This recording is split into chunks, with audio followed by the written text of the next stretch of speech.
hati, kita membawa hati yang rindu menyembah Tuhan, rindu kepada Tuhan, rindu memberi yang terbaik kepada Tuhan. Amin. Saat ini kita akan mulai ibadah kita. Terima kasih Bapa, kami datang di dalam nama Tuhan Yesus Kristus. Ini hidup kami Tuhan. Kami datang persembahkan yang terbaik di hadapan Tuhan, di hadirat Tuhan. Sebab Tuhan sudah berjanji memberikan yang terbaik dalam hidup kami. Tidak dapat kami balaskan apa Tuhan selain kembali bersama Tuhan. Terima kasih Yesus, terima kasih Yesus. Haleluya, haleluya Tuhan. Haleluya Yesus. Haleluya.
di tempat ini Tuhan. Kami beri penghormatan setinggi-tingginya hanya bagi Engkau. Biar Engkau saja yang ditinggikan, diagungkan di tempat ini Tuhan. Kami percaya pengurapan Allah terjadi di tempat ini Bapa.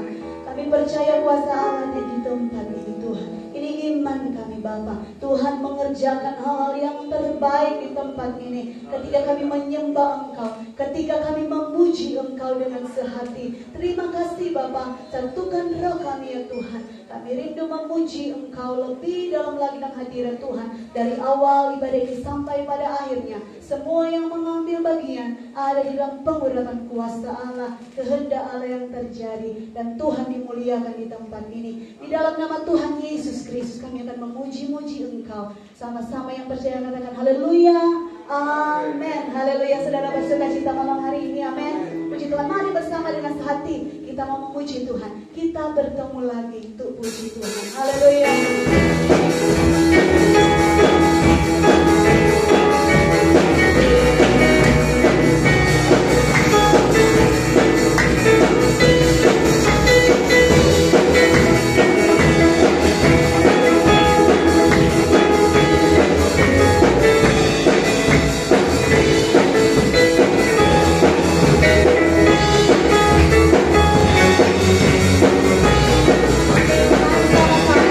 Kita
Tuhan. Amin. Puji Tuhan. Silakan duduk. Mari kita persiapkan persembahan kita. Kami mengundang petugas boleh maju ke depan.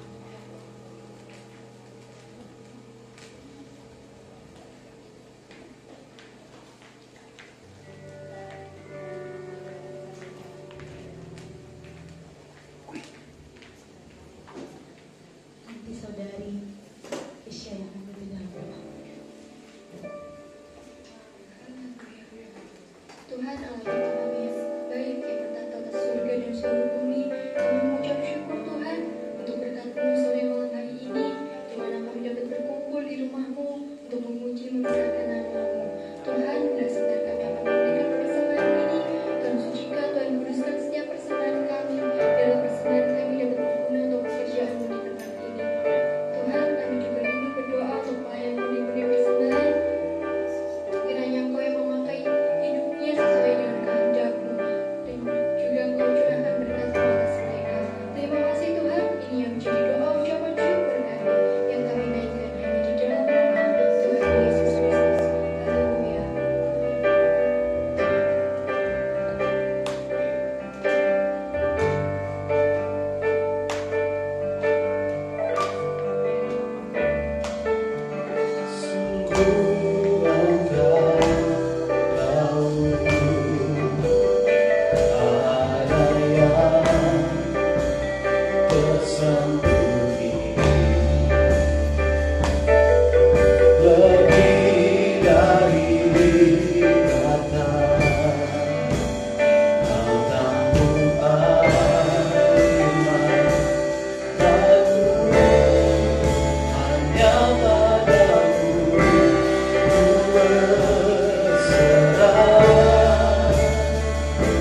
kita panggil semua.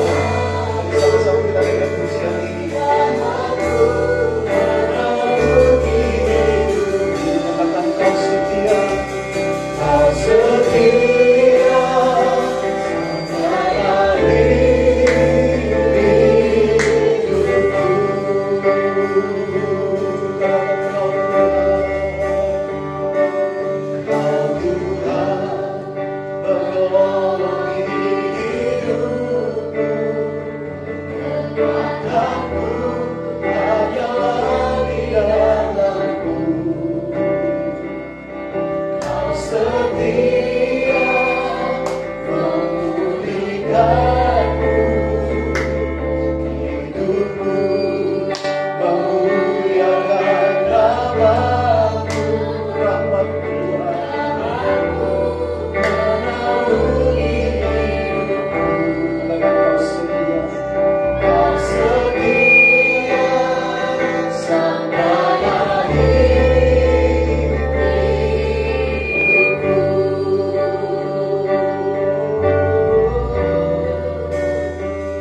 Kau setia sampai akhir hidupku. Sekali lagi katakan, kau setia sampai akhir hidupku Tuhan. Kau setia sampai akhir hidupku.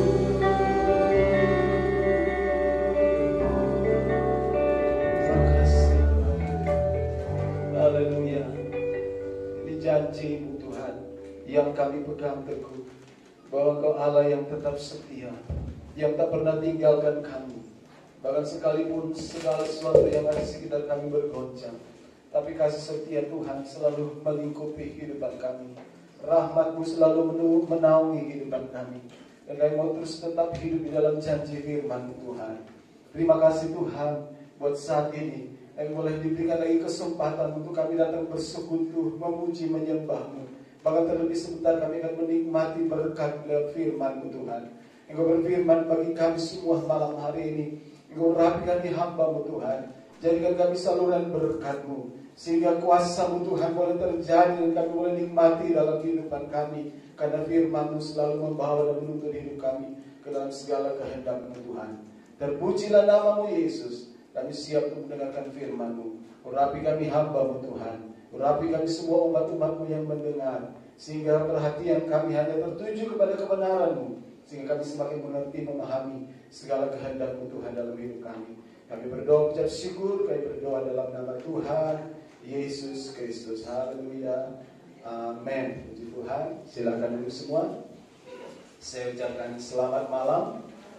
Salam sejahtera dalam kasih Tuhan kita Yesus Kristus. Puji Tuhan. Kembali kita boleh berjumpa, bertemu, beribadah bersama-sama, memuliakan Tuhan, dan kesempatan ini kita mau menikmati kebenaran firman Tuhan. Mari langsung saja saya mengajak kita membuka Alkitab kita masing-masing di dalam kitab Wahyu. Wahyu pasalnya yang ke-6, ayatnya yang ke-6.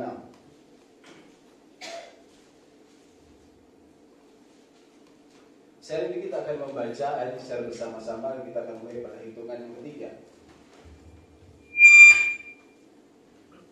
Wahyu pasalnya yang ke-6, ayatnya yang ke-6.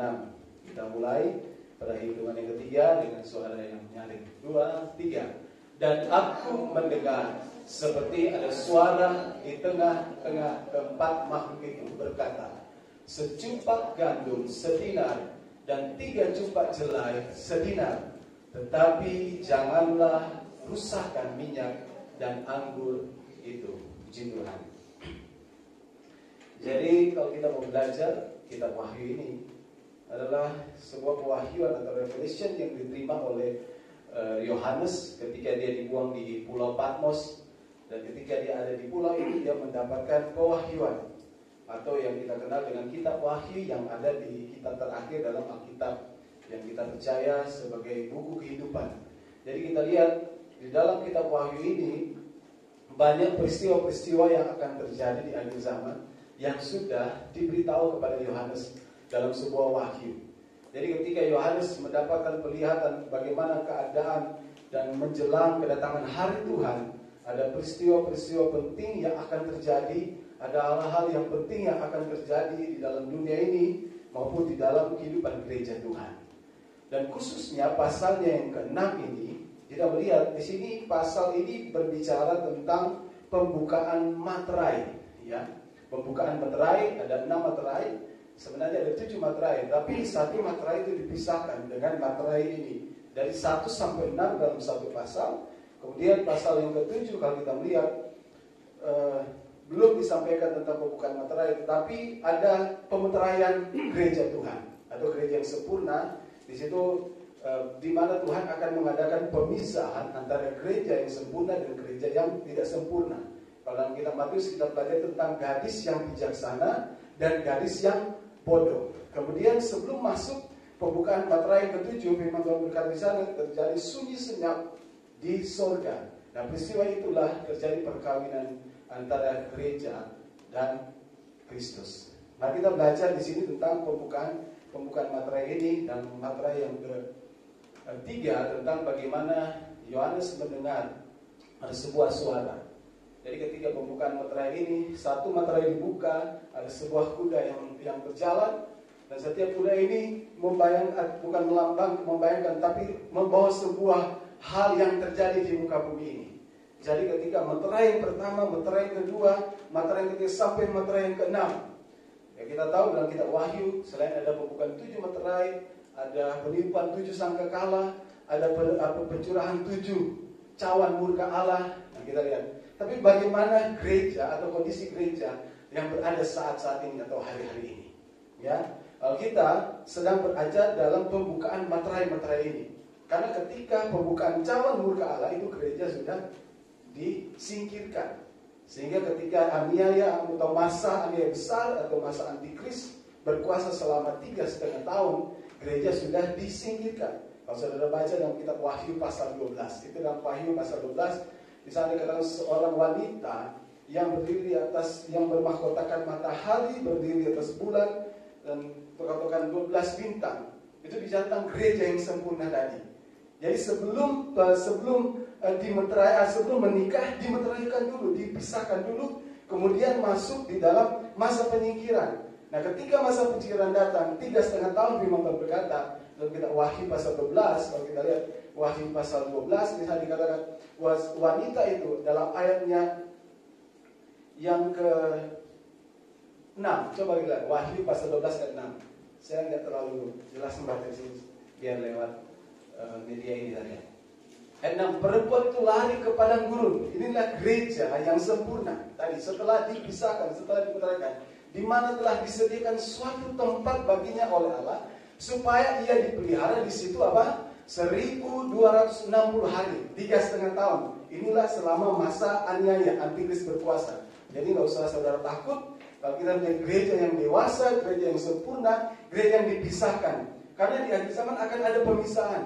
Bagaikan Allah akan memisahkan kambing dan domba, ya kan? Allah akan memisahkan gadis yang bijaksana dengan gadis yang bodoh. Allah akan memisahkan antara hamba yang baik dan hamba yang tidak baik. Nah, kalau tidak ada halangan, mungkin bulan depan atau minggu depan saya akan sampaikan tentang pemisahan ini, yaitu pemisahan gereja Tuhan, gereja yang sempurna dan gereja yang tidak sempurna. Jadi ada fase-fase atau tahap-tahap yang akan dialami, akan kita lewati menjelang hari Tuhan atau hari dan Tuhan datang pada kali yang kedua. Jadi kita lihat kalau gereja sudah masuk dalam fase ini, antikris berkuasa, kita sudah disingkirkan. Tetapi sebelum fase itu ada 6 materai di mana gereja ada di dalam atau mengalami hal ini. Pembukaan materai pertama, di sana ada kuda putih. Saudara baca dalam kitab Wahyu pasal 6 ayat 1. Jadi secara singkat saja saya ingin jelaskan. Jadi ada peristiwa penting. Kalau saya boleh bagikan 3 peristiwa penting sebelum Tuhan datang pada kali kedua. Yang pertama yaitu bagaimana akan terjadi pemisahan atau gereja akan disingkirkan. Itu antara materai ke-6 dan ke-7 ada satu pasal yang diselipkan sebelum materai yang ke-7 dibukakan. Karena di situ ada pemeteraian. Bagaimana Tuhan memeteraikan gereja Tuhan, yaitu dengan Roh Kudus.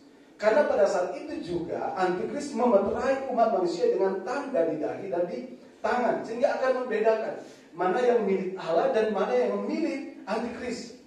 Sebabnya kita sudah tahu bagaimana Antikris sekarang memang belum menonjol, tetapi roh Antikris sudah ada, ya. Mulai dari bagaimana chip itu akan ditanamkan, chip itu akan diberikan kepada manusia. Berapa bulan lalu ya, saya ikut Zoom hamba Tuhan, belajar juga tentang akhir zaman ini.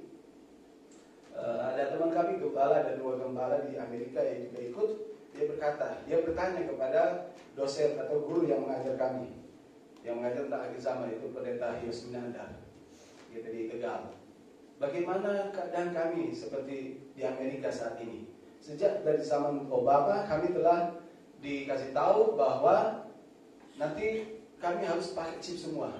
Jadi semua yang sudah warga negara Amerika harus pakai chip. Bagaimana dengan keadaan kami, pendeta, sebagai hamba Tuhan? Padahal ketika kami tidak menggunakan chip ini, kami tidak bisa bertransaksi. Karena semua pakai chip ini. Akhirnya dosen kami ini kita harus menolak dengan tegas. Karena ini salah satu cara yang akan dipakai oleh Antikris. Antikris akan memeterai miliknya dengan cara ini, yaitu akan memberi tanda kepada manusia, baik di tangan maupun di dahi.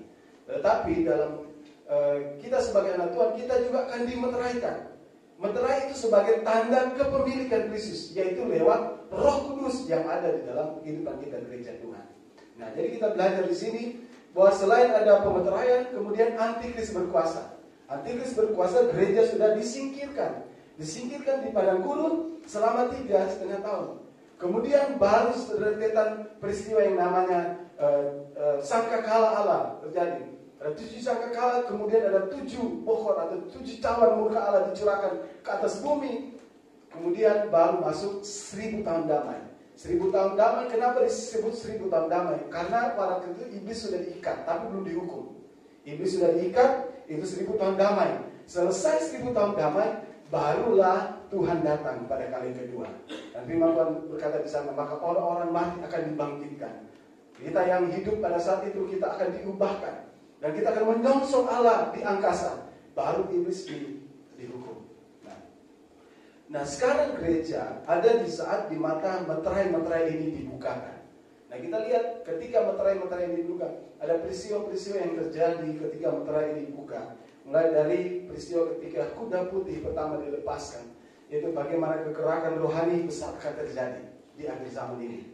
Mulai dari ketika Yesus mati di atas kayu salib, dia mati, dia bangkit pada kali kedua, dan terjadi kegerakan hari Pentakosta. Ini bicara tentang sebuah kegerakan. Firman Tuhan berkata dalam Wahyu 6 ayat 1, coba kita baca. Wahyu 6:1. Kuda putih, di mana dia berjalan dari kemenangan kepada kemenangan. Ini bicara tentang sebuah peperangan rohani, bicara tentang kegerakan rohani, kebangunan rohani yang diawali dengan kematian, kebangkitan Tuhan, sampai pencurahan Roh Kudus. Ketika murid-murid di kamar itu yang dipenuhkan dengan Roh Kudus. Nah, itu terus berjalan. Jadi ketika meterai pertama dibuka dan meterai kedua dibuka, dia akan selalu berjalan beriringan. Jadi bukan berarti selesai meterai pertama, meterai kedua terus meterai bersatu berhenti, enggak. Tapi ini akan berjalan seiringan. Ya, pembukaan meterai-meterai ini demikian juga dengan pembukaan pencurahan penutupan sangkakala. Kita lihat firman Tuhan berkata, aku melihat anak domba itu membuka meterai pertama dan ketujuh meterai itu, dan aku mendengar yang pertama dan keempat makhluk itu berkata dengan suara bagaikan bunyi gurun, mari. Ayat yang kedua. Dan aku melihat sesungguhnya ada seekor kuda putih dan orang yang menungganginya memegang sebuah panah dan kepalanya dikaruniakan sebuah mahkota. Lalu ia maju sebagai pemenang untuk merebut kemenangan. Dia menang atas dosa.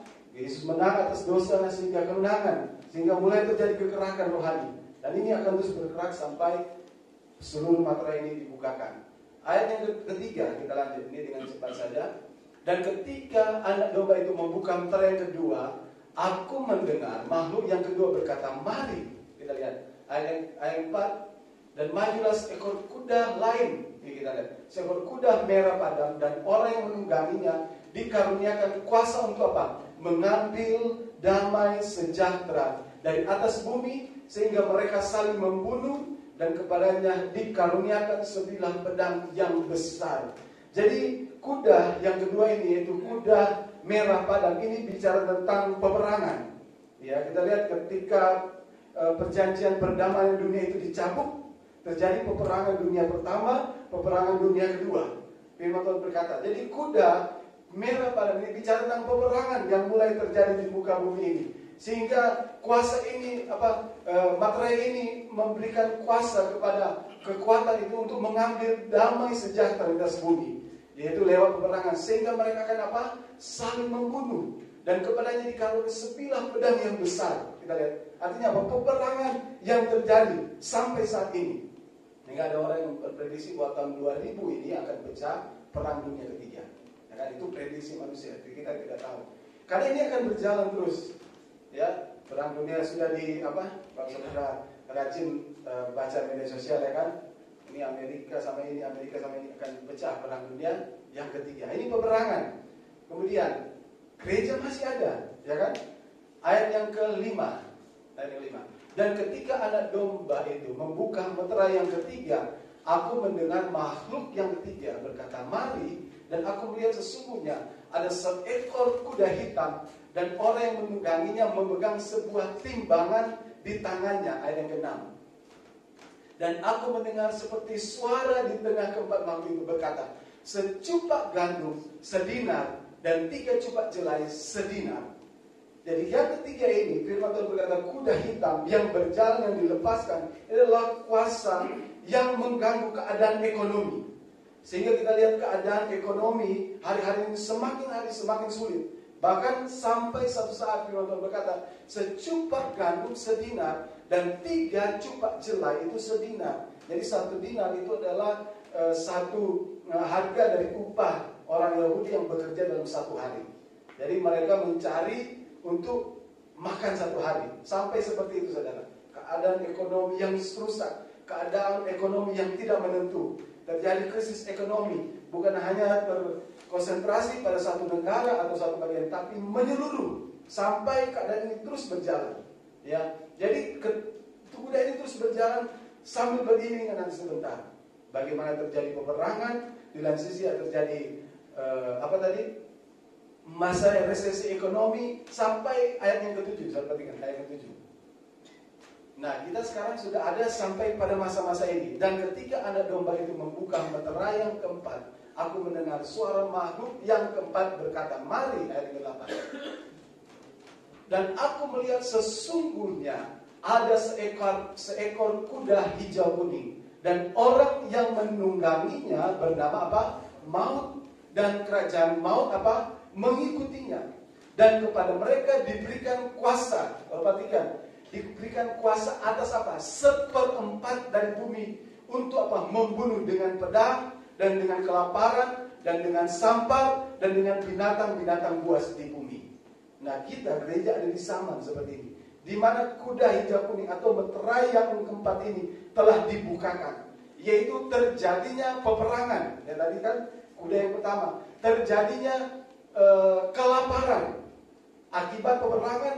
Ada beberapa negara bahkan banyak negara cari kelaparan. Terjadinya pandemi. Di sini dipakai kata penyakit sampar. Kalau dalam bahasa Inggris dipakai pandemik. Pandemik artinya sebuah penyakit menular yang tidak memiliki obat. Itu namanya pandemi. Nah, ini yang kita lihat hari-hari, yaitu penyakit sampar dan dengan binatang-binatang buas yang di bumi. Jadi jangan saudara bayangkan binatang buas ini akan timbul mungkin dinosaurus. Enggak. Ini bicara tentang pemimpin-pemimpin dunia yang berkuasa. Yang akan berkuasa. Mereka akan berkuasa bagaikan binatang buas. Pokoknya yang lemah dihajar sama mereka. Nah, ini binatang-binatang buas yang di bumi. Dan firman Tuhan berkata, 1/4 penduduk bumi itu akan mati dengan peristiwa-peristiwa ini. Gereja masih ada di dalam, masih ada di bumi. Sampai di meterai keempat, gereja masih ada di bumi. Tapi yang luar biasanya, ayat yang ke-6 kita balik. Ayat yang ke-6. Soal perhatikan ayat yang ke-6. Ketika segala peristiwa terjadi, ya, ini memang sudah di sekitar kita. Karena memang kita hidup di akhir zaman. Segala peristiwa itu memang terjadi. Pembukaan meterai sampai meterai yang ke-5, sampai meterai yang ke-6. Sampai materai yang ke-6 itu bicara tentang gempa bumi yang dahsyat. Sekarang kita masih ada merasakan gempa bumi yang kecil-kecil. Sampai materai yang ke-6 bicara tentang gempa bumi yang dahsyat. Tapi gereja masih ada di sana. Nanti ketika menjelang pembukaan materai yang ke-7, ada mulai masa apa? Pemeteraian gereja. Gereja mulai dipisahkan antara gereja yang sempurna dan gereja yang tidak sempurna. Bukan berarti gereja yang tidak sempurna tidak selamat, saudara. Ya, karena di dalam kitab Wahyu selanjutnya dikatakan gereja yang tidak sempurna, mereka yang selamat dengan apa? Membayar harga keselamatan dengan nyawa mereka sendiri. Karena apa? Mereka mengalami masa aniaya, masa 3,5 tahun antikris. Tapi gereja yang sempurna disingkirkan, tidak melewati masa aniaya itu. Tetapi gereja yang tidak sempurna, gadis-gadis yang bodoh, mereka selamat, tetapi mereka harus melewati masa yang sukar itu. Kalau mereka bertahan dengan iman, mereka bayar dengan nyawa mereka sendiri, dengan darah mereka sendiri. Nah, darah mereka yang berseru-seru menuntut pembalasan. Mereka yang akan menggenapi orang-orang yang mati syahid di dalam Tuhan. Dalam kitab Wahyu pasal 13. Mungkin berikut saya akan jelaskan tentang pemetaran gereja. Kalau saya bisa sampaikan hari ini. Tapi kita fokus dulu di sini. Jadi kita lihat ketika materai-materai itu dibuka, ketika kuda putih, kuda hitam, kuda merah, padam kuda kuning hijau berjalan, kita lihat segala sesuatu terjadi beriringan sekarang. Peperangan terjadi, betul? Ya kan? Penyakit sampar. Penyakit sampar itu mulai dengan pokoknya semua jenis pandemi atau penyakit yang tidak punya obat, itu penyakit sampar. AIDS, HIV, Ebola, ya kan? Sampai sekarang lebih dahsyat lagi. Sampai sekarang Corona. Bahkan prediksi dari guru kami ini bilang akan ada lebih dahsyat lagi dari ini, penyakit samparnya. Karena firman Tuhan berkata, 1/4 bumi itu akan mati dengan perang, dengan kelaparan. Karena pandemi ini terjadi krisis ekonomi, terjadi kelaparan, terjadi orang yang berkuasa yang makan mati oleh binatang buas. Ini bicara tentang pemimpin-pemimpin dunia yang haus rakus kekuasaan sehingga mereka melindas siapa saja yang tidak sepaham dengan mereka. Yang gereja masih ada di situ. Tapi kita lihat ayat ini berkata apa? Ayat ke-6, secupak gandum sedinar dan 3 cupak jelai sedinar. Tetapi janganlah rusakkan minyak dan anggur. Yohanes mendengar dari suara-suara ketika 4 makhluk itu sementara melakukan kekuatan kuasa mereka sebagai bentuk juga penghakiman Tuhan atas dunia ini. Dia mendengar suatu suara memberikan peringatan kepada kuasa-kuasa ini supaya apa? Supaya mereka jangan rusakkan minyak dan anggur. Ada peringatan. Ini adalah suara Tuhan yang dengar supaya mereka diberikan kuasa untuk merusakkan dunia ini, untuk merusakkan sistem peradaban di atas muka bumi ini, baik sistem pemerintahan, sistem ekonomi, sistem yang apapun yang dibangun oleh manusia. Tapi satu hal yang mereka tidak bisa rusak, yaitu apa? Yaitu minyak dan anggur. Sekarang pertanyaan, di mana minyak dan anggur itu? Minyak dan anggur ini bicara tentang kuasa Roh Kudus dan firman Allah. Karena firman Tuhan berkata kepada Yesaya 40, langit dan bumi akan lenyap, akan lalu, akan bergoncang. Tetapi firman Allah itu tinggal tetap untuk selama-lamanya. Dan sekarang yang menjadi pertanyaan, di mana minyak, di mana anggur, di mana kuasa, di mana firman itu, di mana ada suara dan Tuhan yang memberikan peringatan kepada kuasa-kuasa ini, yang diizinkan oleh Tuhan dari pemetaran-pemetaran ini, supaya jangan engkau rusakkan minyak dan anggur, kuasa, urapan Roh Kudus dan firman Allah di dalam gereja Tuhan, di dalam setiap kehidupan gereja Tuhan. Gereja Tuhan bukan dalam bentuk organisasi ataupun dalam bentuk bangunan, tapi bicara tentang individu setiap anak Tuhan, yaitu di mana ada minyak, di mana ada anggur, di mana bicara tentang ada Roh Kudus yang selalu bekerja, dan di mana firman itu hidup, firman itu terus dipelihara. Maka firman Tuhan berkata, jangan rusakkan minyak dan anggurnya. Siapa minyak dan anggur ini? Bicara tentang gereja yang memiliki kuasa Roh Kudus. Bicara tentang gereja yang memiliki firman yang hidup. Karena kita percaya firman itu penuh kuasa. Amin. Hanya firman Allah, hanya kuasa Roh Kudus yang menjadi kekuatan gereja, sehingga ketika Yesus akan kembali surga. Dia berpesan, aku tidak akan meninggalkan kamu sendiri. Memang di dunia kamu akan mengalami aniaya, dunia akan membenci kamu, tapi aku akan mengirim seorang penolong bagi kamu. Bicara tentang kuasa Roh Kudus yang akan diberikan oleh Bapa kepada setiap orang percaya, kepada gereja, sehingga ketika segala keadaan peristiwa kejadian peristiwa terjadi di muka bumi, melalui pembukaan meterai ini sampai meterai itu dibukakan, sampai kita mencapai gereja yang dewasa, gereja yang sempurna, yaitu gereja yang akan menikah dengan Kristus, yaitu gereja yang akan dipisahkan dari dunia, dan juga gereja yang akan dipisahkan dari gereja yang tidak sempurna. Dan kitab Ibrani pasal 12 saya sempat sampaikan kemarin bahwa akan ada terjadi goncangan. Suatu saat Tuhan akan menggoncangkan bukan hanya langit, bukan bumi, tapi langit juga akan digoncangkan. Tujuan goncangan ini adalah apa? Untuk mengadakan pemisahan, supaya akan tinggal tetap sesuatu yang tidak tergoncangkan, yaitu apa? Gereja yang memiliki minyak urapan dan kuasa Roh Kudus dan firman Allah. Amin. Itu sebabnya kita bersyukur karena kita punya firman, kita punya Roh Kudus hari-hari. Itu sebabnya inilah menjadi kekuatan kita hari-hari ini yang harus dimiliki oleh gereja. Mungkin saudara berkata, bagaimana caranya Tuhan memelihara kehidupan kita di masa-masa yang sukar, di masa-masa terjadi satu hal yang segala sesuatu bergoncang di sekitar kita, terjadi resesi, masalah ekonomi, banyak orang mungkin sudah mulai kehilangan pekerjaan, tidak ada pengharapan. Tapi janji Tuhan, firman Tuhan berkata, jangan rusakkan. Artinya apa? Mereka tidak bisa menjangkau orang-orang atau gereja yang penuh dengan kuasa, yang penuh dengan firman Tuhan. Artinya apa? Segala peristiwa itu bisa terjadi, tapi orang yang penuh dengan Roh Kudus, orang yang penuh dengan firman, dia akan tetap kuat bertahan di hari-hari ini. Amin. Sampai Tuhan datang pada kami dengan menjemput kita semua. Sebabnya ini adalah hal yang penting yang harus dimiliki oleh setiap orang percaya, yaitu apa? Kuasa Roh Kudus dan firman Allah yang terus terpelihara dalam kehidupan kita. Lebih jelas lagi dalam kitab Yohanes pasal yang ke-15. Yohanes pasal yang ke-15.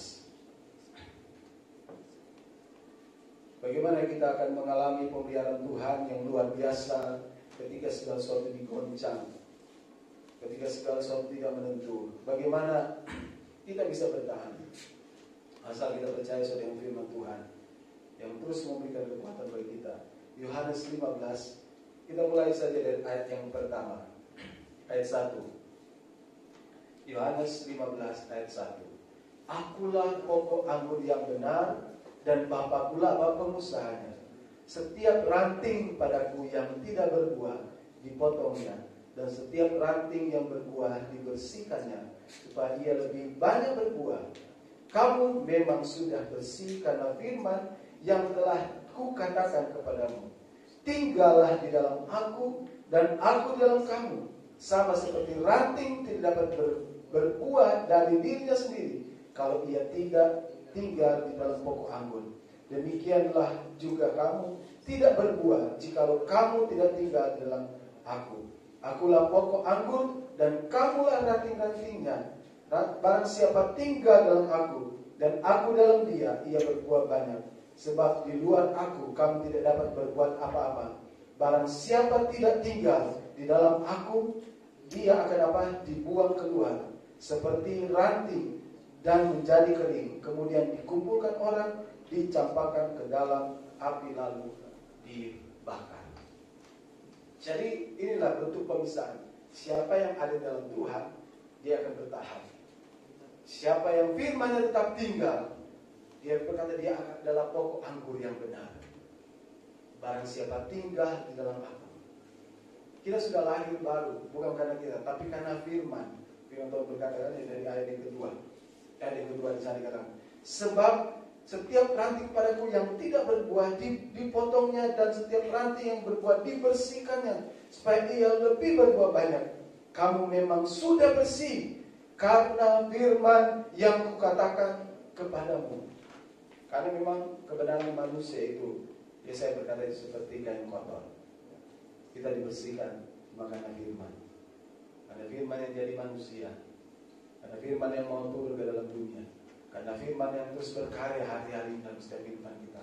Itu sebabnya firman Tuhan berkata, biar firman-Ku tetap tinggal di dalam kamu, supaya kita tidak apa? Tidak akan dibuang. Karena apa? Kekristenan yang tidak berbuah adalah kekristenan yang tidak mau tinggal, dan firman-Nya tetap tidak tinggal, tidak memelihara firman. Sebagaimana ranting itu mau berbuah, Bapa saja memelihara. Kalau ada yang nggak berbuah, dipotong. Ada hal-hal yang tidak baik dalam kehidupan kita bersihkan, kita keluarkan, supaya kehidupan kita benar-benar firman itu menghasilkan buah. Firman itu tinggal dan kita pelihara, tidak terjadi kebocoran dalam kehidupan kita, sehingga kita menjadi orang Kristen yang benar-benar kuat hari-hari ini.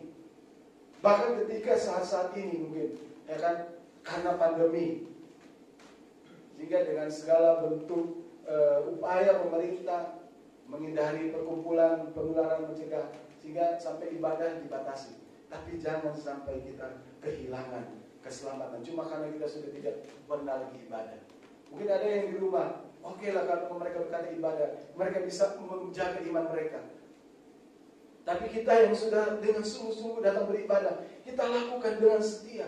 Karena kita mau supaya firman itu terus tinggal dalam kehidupan kita. Amin. Kita mau menjaga supaya Roh Kudus. Nah, orang yang santai hari-hari ini, orang yang mau tidak sungguh-sungguh hari-hari ini. Karena salah satu bukti orang yang firman-Nya tidak tinggal, kehidupan orang yang tidak mau lahir baru, orang yang tidak berbuah, mereka tidak memiliki gairah untuk selalu bersekutu dengan Tuhan. Kalaupun datang ke gereja, datang ibadah, firman Tuhan berkata kita Matius, mereka hanya menjalankan perintah manusia. Sia-sia mereka berseru kepadaku, tapi hati mereka jauh daripadaku. Artinya apa? Tidak ada firman yang tinggal dalam hati mereka.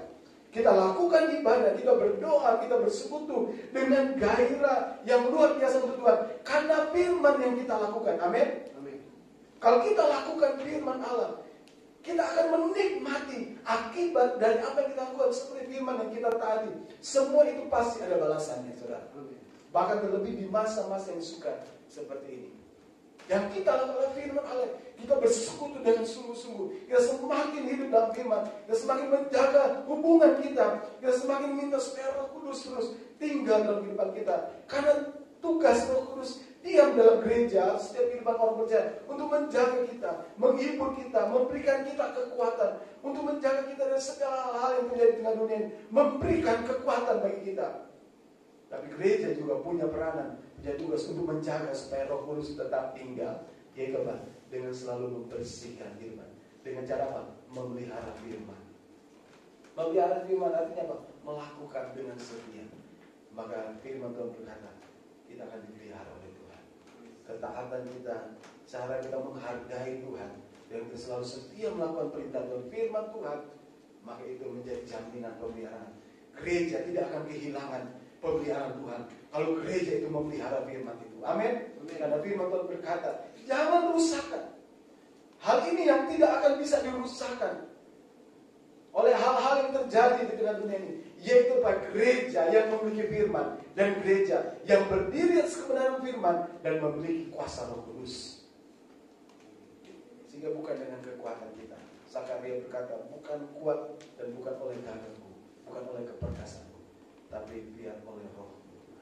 Hadapi segala suatu situasi sekarang dengan selalu mengandalkan kuat kuasa Roh Kudus. Amin. Saya percaya Roh Kudus masih ada dan Dia berkarya di tengah-tengah kita. Tapi mari kita selalu menjaga hati, kehidupan kita, biar firman Allah. Kenapa? Roh Kudus hanya memampukan kita untuk selalu melakukan apa yang menjadi kehendak Tuhan. Sehingga firman Tuhan berkata dalam Yohanes pasal 15 ayat yang ke-7, ayat yang ke-7, Yohanes 15 ayat yang ke-7. Jikalau kamu tinggal di dalam aku dan firman-Ku tinggal di dalam kamu, mintalah apa saja yang kamu kehendaki, kamu akan menerimanya. Luar biasa. Artinya apa? Doa kita itu pasti dengar dan jawab oleh Tuhan. Tetapi saya percaya orang yang dewasa rohani, orang yang sudah benar-benar lahir baru, orang yang ciptaan baru, orang yang benar-benar firman-Nya terus tinggal, memelihara firman, doanya itu sudah tidak macam-macam, saudara. Ya, seperti yang saya katakan tadi pagi, doa orang yang sudah benar-benar hidup dalam pemeliharaan Tuhan, dalam firman Tuhan, firman-Nya tetap penuh, doanya nggak macam-macam. Seperti saya Saya nggak mau sombongan diri. Saya setiap pagi bangun berdoa baik bersama sini maupun dengan keluarga. Saya doanya nggak macam-macam. Doa saya adalah apa? Tuhan berikan kemampuan bagi saya untuk bisa melakukan kehendak-Mu.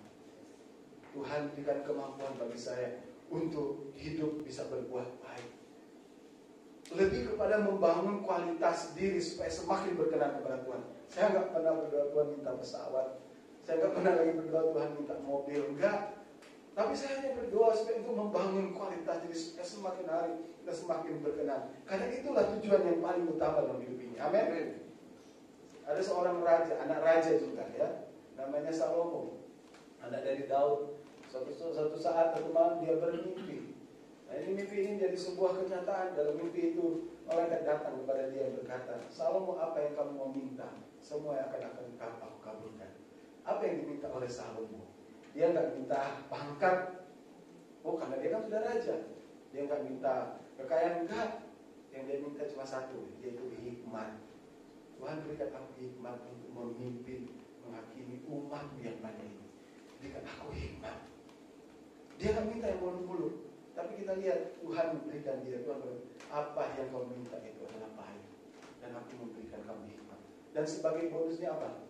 Tuhan tambahkan apa yang dia akan minta. Kekayaan, kehormatan, pangkat, jabatan, semua diberikan oleh Tuhan. Demikian juga kalau kita benar sungguh-sungguh meminta sesuatu yang benar-benar membangun kualitas diri, ya kan? Dia akan selalu memberi yang terbaik bagi Tuhan kita. Kita berdoa, kita percaya bahwa kuasanya selalu ada dalam gereja Tuhan. Ini selalu berkata bagaimana cara memelihara. Tuhan memelihara orang-orang yang hidup di akhir zaman di masa-masa yang sukar. Kalau ingat bangsa Israel, ya, ketika bangsa Israel dalam perjalanan menuju ke tanah Kanaan, di padang gurun saja Tuhan bisa kirim makanan, saudara. Ya, Tuhan kirim mana dari surga. Mereka bosan dengan mana, mereka minta daging. Tuhan kirim burung puyuh. Itu cara pemeliharaan Tuhan. Mungkin saudara seringkali tidak sangka, kok bisa. Asalkan kita tetap berdiri di atas kebenaran firman Tuhan, kita lakukan firman Tuhan dengan setia. Maka firman Tuhan berkata, di masa-masa yang sukar, kita akan memasuki masa-masa yang sukar. Saya tidak mau menakut-nakuti saudara, tapi firman Tuhan sementara digenapi. Tuhan akan memelihara gerejanya. Karena Tuhan berkata, jangan rusakkan minyak dan anggur. Kalau kita bikin minyak dan anggur, kita selalu akan menikmati pemeliharaan Tuhan, bahkan di masa-masa yang sukar. Contohnya siapa? Elia. Kalau kita lihat 1 Yohanes 17 mulai ayat 1. Ketika terjadi kekeringan yang dahsyat di Israel pada saat itu, 1 Raja-Raja pasal yang ke-17. Perhatikan ayat 1. Lalu kamu tinggal dalam mulai 1 Raja-Raja 17. Lalu berkatalah Elia orang Tisbe dari Tisbe Gilead kepada Ahab, demi Tuhan yang hidup, Allah Israel yang kulayani, sesungguhnya tidak akan ada embun atau hujan pada tahun-tahun ini, kecuali kukatakan. Kita lihat, sesungguhnya tidak ada hujan, apalagi embun, kan? Hujan tak berkah. Ayat yang kedua. Kemudian datanglah firman Tuhan kepadanya, ayat 3.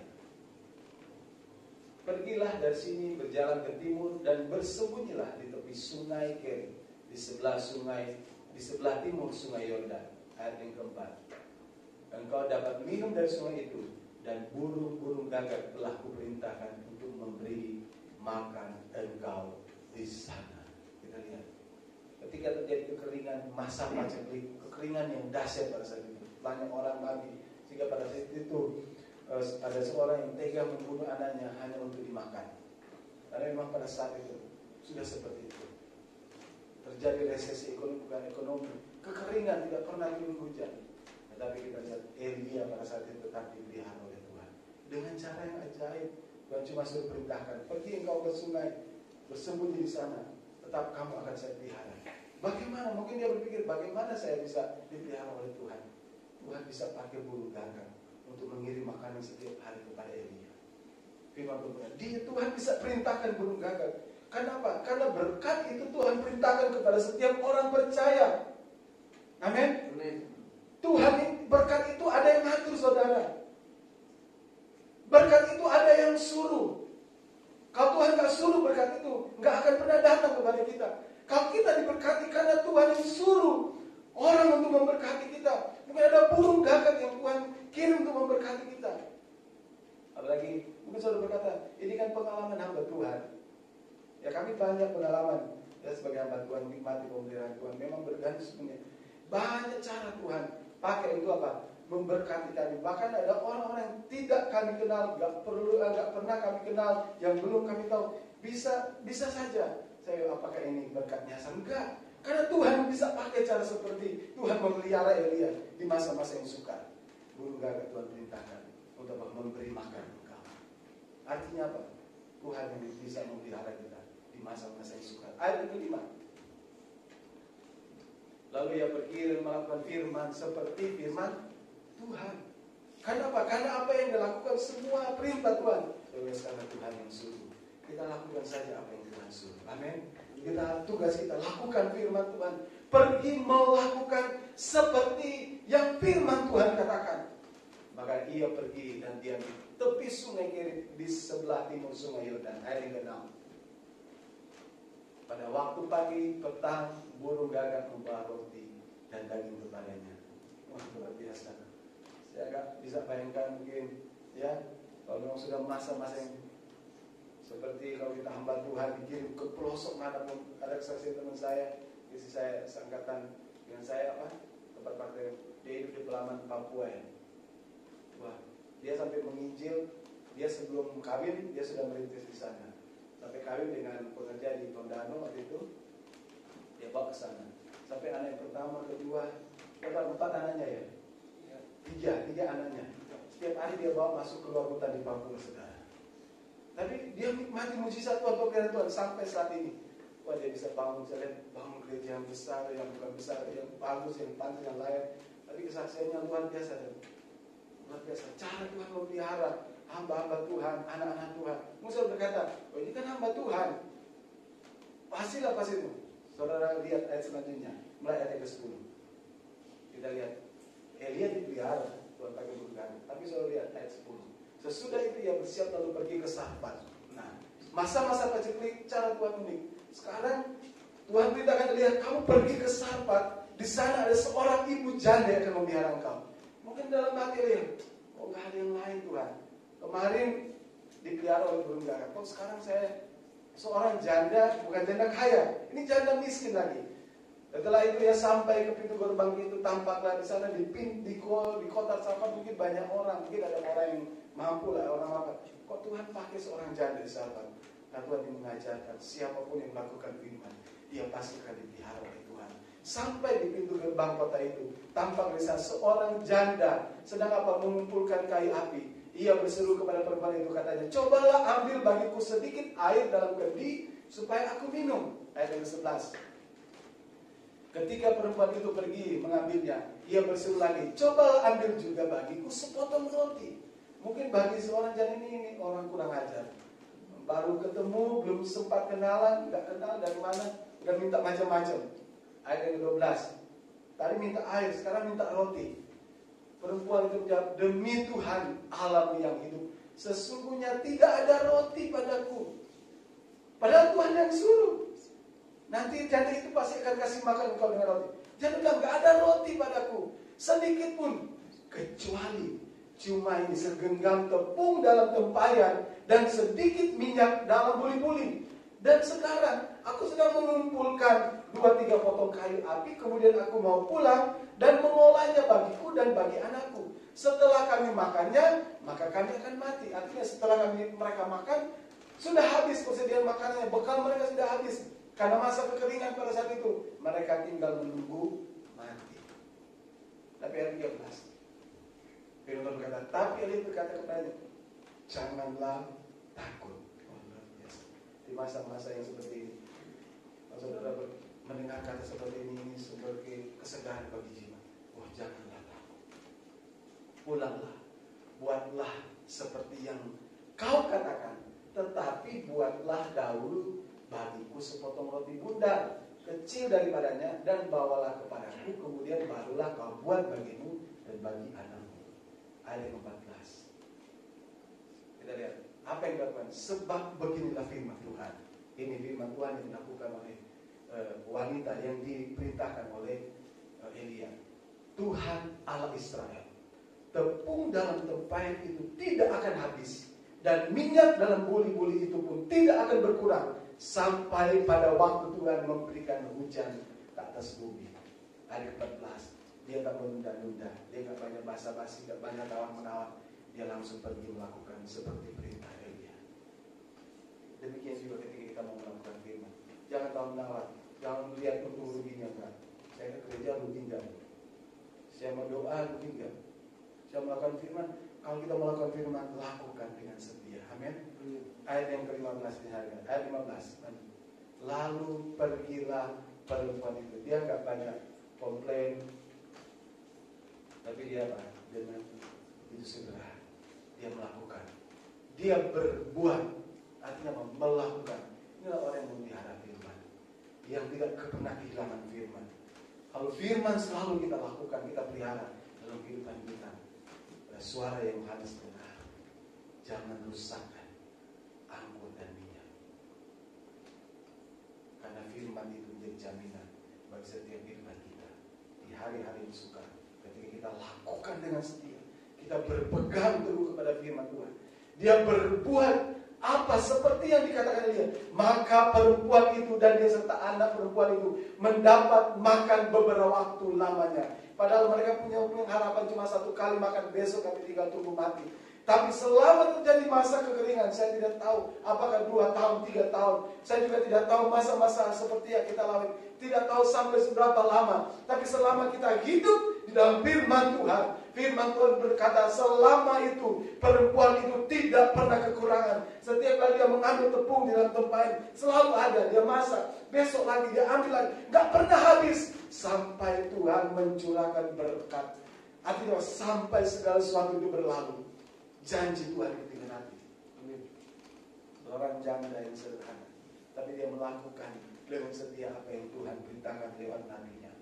Demikian juga dengan kita sebagai anak Tuhan. Di masa-masa yang sukar ini, hanya satu hal yang penting ini yang Tuhan ingatkan. Jangan rusakkan firman dan Roh Kudus, minyak dan anggur yang Tuhan telah berikan di dalam gereja bagi setiap orang percaya. Karena ini yang menjadi jaminan Tuhan memelihara kehidupan kita. Hari-hari ini tidak ada yang terlalu sukar untuk Tuhan kerjakan. Mungkin kelihatan bagi manusia terlalu sukar. Wah, pekerjaannya ini hari-hari ini. Saya banyak dengar kesaksian dari jemaat maupun dari teman-teman kami yang akan Tuhan. Wah, banyak yang mengeluh, tapi percaya. Karena memang di masa-masa ini firman Allah sebentar dengan kami. Tapi firman Tuhan orang yang berpegang kepada firman Tuhan, dia akan dipelihara. Ada tantangan memang, ada pergumulan, tapi ingat, jangan rusakkan. Ada suara. Mereka tidak diberi kuasa untuk merusak ini. Artinya gereja yang memiliki kuasa Roh Kudus, yang memiliki firman Allah, yang terus berpegang teguh berdiri dan sebenarnya firman Allah, maka dialah yang tidak akan dirusakkan sampai Tuhan yang akan membawa kita pada kesempurnaan bersama-sama dengan Tuhan. Selama masa-masa yang sukar itu, kita lihat orang yang melakukan firman Tuhan, orang yang selalu berbuat seperti yang firman Tuhan katakan. Firman Tuhan berkata, maka perempuan itu serta anak itu mendapat makan beberapa waktu lama. Artinya dalam waktu yang bukan singkat, tapi selama masa paceklik, selama masa-masa kesukaran, dia tetap menikmati pemeliharaan Tuhan. Amin. Amin. Mari kita terus memelihara firman itu, biar firman tetap indah dalam kehidupan kita. Tuhan berkata kepada Yohanes 15 ayat 7, biar firmanku tetap tinggal dalam kamu, kamu dalam aku, mintalah apa saja. Segala sesuatu pemeliharaan Tuhan selalu akan menjadi bagian kehidupan saya, saudara. Puji Tuhan. Saya rindu kita menaikkan pujian tadi. Kau Tuhan penolong di hidupku, kekuatanku hanyalah di dalam. Haleluya. Engkau setia sampai akhir hidupku. Dia tetap setia. Puji Tuhan. Mari saya mengundang singkat untuk maju depan. Besok lagu ini baru, tapi kita mau jadikan lagu ini sebagai iman kita. Sambil bangkit kita semua, kita akan menjadi lepas Tuhan.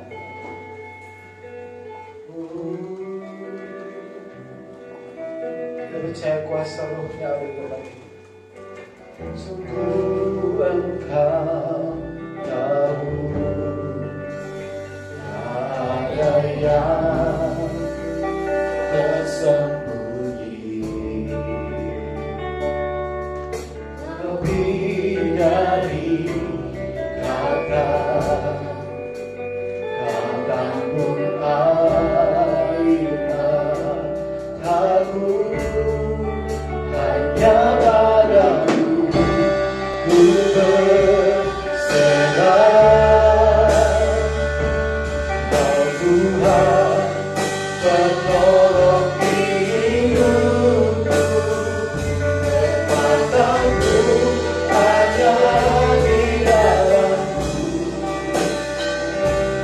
Kau sedia memulihkanku, hidupku memuliakan nama-Mu.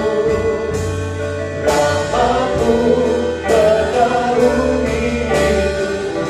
Katakan Kau setia, Kau setia sampai akhir hidupku.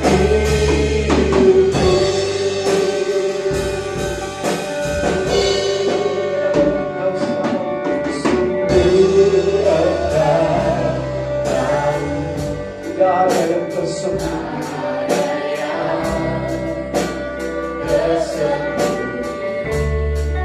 Lebih dari kata, Kau tampung air mata aku hanya padamu.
Semakin hari kami semakin melihat keadaan situasi yang terjadi di tengah dunia semakin tidak menentu. Tapi Engkau tetap setia, Engkau penolong dalam kehidupan kami. Kami hidup dalam rahmat-Mu Tuhan, dan Engkau setia sampai akhir hidup kami. Dan kami mau tetap sama Tuhan. Kami mau tetap sama, mau setia memelihara firman-Mu dalam kehidupan kami. Dan terus Tuhan hidup dalam kuasa Roh Kudus-Mu. Biar kuasa Roh Kudus-Mu selalu menaungi kami, memenuhi kami, melingkupi kami senantiasa setiap saat. Dan kami mau terus berjalan bersama dengan kuasa-Mu Tuhan. Terima kasih Tuhan, meterangkan firman-Mu di dalam setiap kehidupan kami. Dan biar kita firman-Mu terus tergenapi dalam kehidupan kami. Terpujilah nama-Mu Tuhan. Kami terima berkat firman Tuhan malam hari ini. Dalam nama Yesus. Haleluya. Amin.